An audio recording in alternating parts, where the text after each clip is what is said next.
Eu sou sonâmbulo. Eu já acordei no chão, no jardim da frente e até mesmo olhando dentro da geladeira enquanto eu derramava açúcar na minha camisa. São apenas alguns exemplos. Na maioria dos casos, esses eventos terminavam com desconfortáveis risadas dos meus dois colegas de quarto. Mas felizmente, com o tempo eu acabei me acostumando e as risadas já não eram tão desconfortáveis. Mas ano passado tudo isso mudou. Meus colegas de quarto e eu estávamos em uma faculdade rural no centro-oeste. Então, a vida era basicamente composta por festas na casa de outras pessoas, ou por luais ao redor de uma fogueira em meio aos milharais. Em uma noite de sábado, meus colegas e eu estávamos nos dirigindo até uma fazenda em outra cidade, para mais uma dessas festas na casa de amigos. Quando o farol do nosso carro iluminou algo a mais ou menos 200 metros de distância, parado no acostamento. De início achávamos que poderia ser algum outro estudante que também estava indo para a festa, e que provavelmente teve problemas com o carro, apesar de não termos visto qualquer outro tipo de veículo abandonado na estrada. Quando chegamos mais próximo, paramos o carro e desligamos a luz. Percebemos que era uma garota ruiva que usava um vestido branco e que quase se perdia em meio à palidez de sua pele. Eu estava no banco do passageiro e abri a janela. Coloquei a cabeça para fora e falei: "Oi, você precisa de uma carona?" Eu fiz um esforço para que minha voz soasse o mais amigável possível e assim aliviasse a tensão e o medo que poderiam causar com um carro cheio de caras se aproximando de uma menina sozinha na floresta no meio da noite. A menina que estava andando lentamente parou e se virou para nós. Ela olhou para mim e sorriu. Uma expressão doce, mas sabia que combinava com o humor leve que eu vi em seus olhos brilhantes. Ela era muito linda. Tinha um cabelo vermelho profundo que realçava ainda mais sua pele pálida. Não, tudo bem, eu gosto de andar. Ela falou, soando distante, mas ainda assim com muita certeza. Sério, está muito escuro aí fora, sem contar que não sabemos o que há nessa floresta, disse David, meu amigo, que estava sentado no banco de trás. Ela olhou em direção a ele e falou: "Sim, obrigado, eu posso cuidar de mim mesma." E voltou a andar. "Beleza", falou meu amigo Thomas, que estava dirigindo. "Acho que vamos vê-la quando ela chegar lá." Então eu disse rápido antes do carro começar a andar: "Até mais." A festa estava muito animada aquela noite, mas por algum motivo eu não consegui tirar aquela menina da minha cabeça. Eu ficava o tempo todo olhando em volta para me certificar se ela tinha chego em segurança, mas eu não consegui encontrá-la. Perguntei aos outros estudantes se eles tinham passado por ela no caminho, mas ninguém se lembrava de ter visto alguém andando pelo acostamento nessa direção. Havia algo nela que eu achei intrigante, talvez até um pouco perturbador, mas eu atribuí esse sentimento para a situação e localização a qual eu a conheci, ainda assim temendo pela sua segurança. David sugeriu que ela não estivesse vindo para a festa, talvez morasse em alguma fazenda naquela região e, como disse, estava apenas saindo para andar. Mas ressaltei que a residência mais próxima dali ficava a 15 quilômetros e era outra fazenda, mas que estava abandonada há mais de 50 anos. Eventualmente a festa começava a acabar e começamos a nos preparar para ir embora. Devido à minha preocupação com a garota, eu não estava em um bom estado de espírito para beber, e por isso era o único sóbrio do meu grupo, e eu tive que dirigir. Entramos no carro, Thomas e eu na frente, enquanto David se deitou lá no banco de trás, inconsciente. Boa parte dos estudantes que estavam na festa resolveram ir a um bar da cidade mais próxima. Então, mais uma vez, era apenas o nosso carro trafegando naquela estrada escura em meio à floresta. Tão escura e densa que eu só conseguia ver o que a luz dos faróis iluminava. Quando já tínhamos percorrido mais ou menos 15 metros desde a fazenda, vimos no chão, no acostamento da estrada. Primeiro parecia ser um saco de lixo que alguém tinha jogado pela janela para não acumular lixo no carro. Mas à medida que nos aproximamos, não quis acreditar no que meus olhos viam. Era a menina de cabelo vermelho. Thomas, assustado, gritou: Mas que porra é essa?" Ela estava deitada, encolhida, com os joelhos próximos ao peito e a cabeça entre os braços. Meu estômago começou a se revirar quando eu tive certeza que era ela. Eu sabia que devíamos ter insistido que ela fosse conosco. Ela deve ter ficado sentada aqui o tempo todo com medo e sozinha. Paramos o carro ao seu lado e Thomas levantou a janela. Mas ela sequer levantou a cabeça quando isso aconteceu.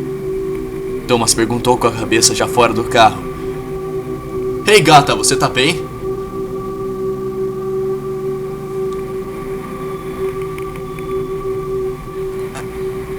"Oi, você tá me escutando?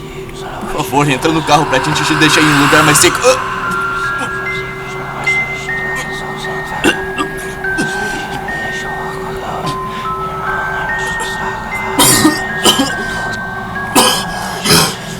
Antes mesmo de Thomas terminar a palavra seguro, ele começou a fazer um som muito horrível, como se ele estivesse se engasgando com alguma coisa. E ao mesmo tempo ele lutava para tentar se afastar da janela. Sem entender nada, eu olhei para fora assustado para ver se tinha alguma coisa, mas eu só pude ver aquela menina que até aquele momento ainda não tinha se mexido. Finalmente Thomas recuperou o fôlego e força para falar e gritou: "Vai logo, vai, pisa nesse acelerador!" E começou a fechar a janela em uma velocidade que jamais eu tinha visto. O tom de sua voz realmente me deixou assustado pra caralho. Então eu não fiz outra coisa a não ser dirigir o mais rápido que eu pude até me afastar daquele local. "Que porra foi essa? Que diabos aconteceu contigo agora há pouco?" eu perguntei. Thomas começou a falar ainda bastante ofegante: "Mike, eu juro por Deus, caralho." A menina, ela olhou pra mim e seus olhos eram negros, como se fosse de morcego. Eu escutei a voz dela dentro da minha cabeça. Porra, velho, que porra foi essa? O quê? Pera aí, cara, o que tu tá falando? A menina nem se mexeu, velho, eu não escutei porra nenhuma. Ela estava só lá, imóvel, em silêncio. A situação começava a ficar mais desconfortável. Isso parecia mais papo de bêbado. Puta que pariu, cara, é sério. Ela olhou pra mim e eu pude escutar a sua voz na minha cabeça dizendo: "Eu sou o que está na floresta. Eu sou o que está na floresta. Eu sou o que está na floresta." Os lábios dela não se moviam, mas mesmo assim ela conseguia falar. Thomas falava com tanta seriedade e ao mesmo tempo com muito medo. Era impossível um bêbado passar tanta certeza sobre um assunto como ele estava passando. Àquele ponto eu estava começando a acreditar e senti como se tivesse uma bola de ping-pong na minha garganta. Não sei como David conseguia dormir com aquela loucura toda. Eu não tinha ideia do que estava acontecendo. Aquele acontecimento realmente era muito estranho. A forma com que encontramos a garota, a aparência dela, o fato dela ainda estar na floresta quando voltamos. Mas isso parecia um filme de terror. Esse tipo de coisa não acontece na vida real, certo? Não, pera aí. Isso não tá certo. Nada disso poderia acontecer na vida real. Finalmente chegamos em casa e durante toda a viagem olhamos mais para o retrovisor do que para a estrada em si. Conseguimos acordar David durante o trajeto que permaneceu dormindo. Depois de deixar David em seu quarto, eu fui para o meu e comecei a me preparar para dormir. Eu ainda estava super assustado com toda aquela merda toda. Mas era tão surreal que eu não estava conseguindo processar tudo que tinha ocorrido naquela noite. Conversei com Thomas durante alguns minutos e consegui acalmá-lo. Pelo menos o suficiente para que ele pudesse dormir e deixar a conversa para o outro dia. Amanhã nunca veio para o Thomas. Eu fiquei deitado na cama por um tempo, refletindo para chegar a uma resposta mais aceitável e dentro do normal para saber o que tinha acontecido com aquela menina, se é que ela era uma menina de verdade, e se Thomas realmente tinha passado pelo que ele relatou. Eu sinceramente não sabia em quem acreditar. Eu tentei achar uma posição mais confortável para dormir. Liguei a TV para assistir a alguns desenhos animados e, enfim, deitar e cair no sono. Eu acho que eu não sonhei com nada naquela noite. Parecia que eu tinha dormido alguns segundos até que finalmente despertei. Eu acordei em meio à escuridão, grossa como a escuridão da floresta. Embora estivesse muito escuro, eu sabia que não estava no meu quarto. Eu senti um chão duro nas minhas costas. Porra, sonambulismo de novo? Eu pensei. Este lugar tinha um cheiro muito forte e não necessariamente um cheiro ruim, apenas um cheiro de madeira velha e mofada, como um quarto velho de um hotel. Eu podia sentir que o chão era feito de madeira e não de cimento, então eu tive certeza que não estava em um porão. Eu estava em um sótão. Imediatamente eu perguntei como diabos eu tinha chego ali. Como eu consegui alcançar a porta do sótão, puxá-la e subir até lá ainda dormindo. Logo eu percebi que a luz da TV do meu quarto estava ligada, mas essa não foi a única coisa que eu percebi. Eu não estava sozinho naquele lugar. Quando o brilho da TV aumentou devido a algum comercial e flashes iluminaram outras regiões do sótão. Droga, eu vi ela. Ela? A menina? Eu não sei mais. Eu vi o vestido branco, a pele pálida e o cabelo vermelho, embora estivesse um pouco diferente agora. Ela estava de pé, no canto do sótão, a alguns metros de mim.